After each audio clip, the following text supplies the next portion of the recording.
Got a couple T accounts here that'll come in handy as we're trying to work our way through the conversion of these bonds into common stock. So at the point in time the bonds are converted, and the bonds we're referring to are these first set of bonds here, our balance sheet shows $200 million sitting in this long-term liability account for the bonds payable, and there's a corresponding $2 million discount.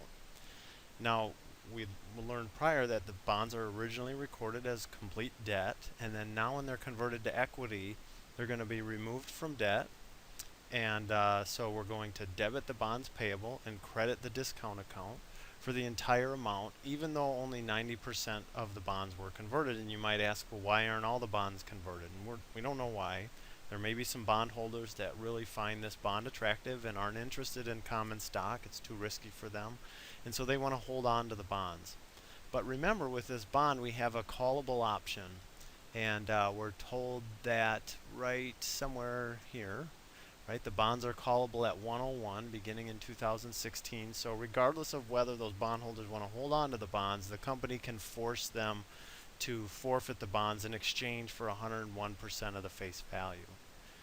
So we're going to I'm going to break this entry, the converting entry, and then the retirement of the remaining 10% bonds into two different journal entries for ease of understanding what's actually going on here. So the first thing I'm going to do is first calculate how many bonds are there that we are going to convert. So let me walk you through this calculation.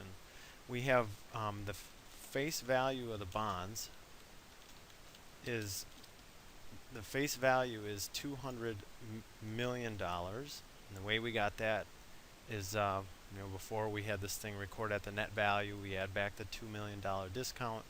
And so we have $200 million, see if I can add enough zeros, of bonds. And we're told here in the problem that each bond has a $1,000 face value amount.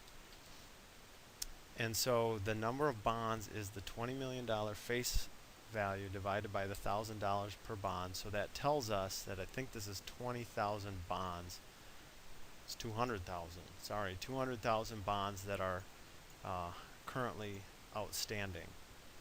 Now each bond is convertible into 40 shares of common stock, but only 90% of the bonds are going to be converted. So I'd take the 200,000 times 90%, and that tells me 180,000 bonds will be converted, and each bond is convertible into 40 shares of common stock.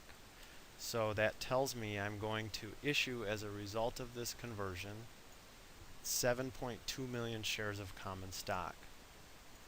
Okay, well, let's start to build this journal entry. My bonds payable, and I'm only doing the convertible portion of the debt at this point. We're going to eliminate 90% of this 200 million times 90%. So $180 million of bonds payable is going to disappear, as is 90% of the discount. So I can go ahead and record the amount of the discount that's going to go away, which is 2 million times 90%. Looks like I added one too many zeros there. 1.8 million. And we know we're going to exchange that for 7.2 million shares of common stock, and the common stock has a $1 par value.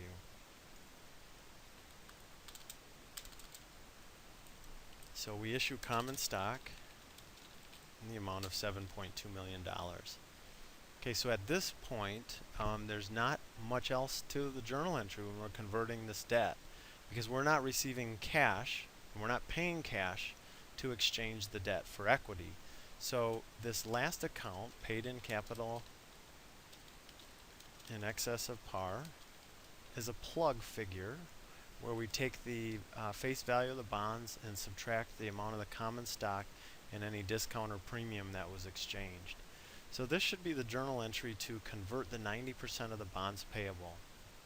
And we're also, so that's one part of the journal entry, but we still have $20 million of bonds sitting here that are going to be converted. That's the remaining 10%. Those bonds weren't converted, they were redeemed. So $20 million of bonds payable is going to go away, and the discount is going to also be zeroed out. So that would be $200,000. And the way we can make that happen is we're going to take the remaining bonds, which there are 20,000 bonds still outstanding, and we're going to pay 101 of the face value. So there's $2 million. That's the total face value of the bonds that are going to be called, times 101%. That's the amount of cash we need to exchange in order to redeem the bonds. Just make sure I got enough zeros here. It's not 2 million, it's 20 million. So we give up cash of 20,200,000. It's an awful lot of zeros we're dealing with here. Blessed, hold on.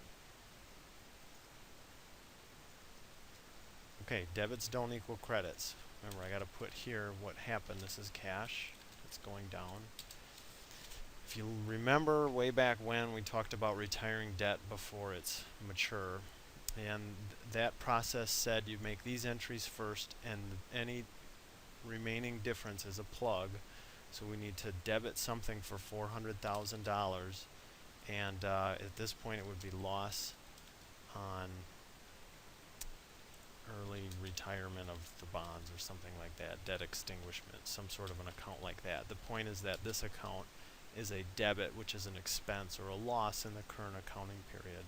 So here are the two different entries we need to record when these bonds are all either converted or called.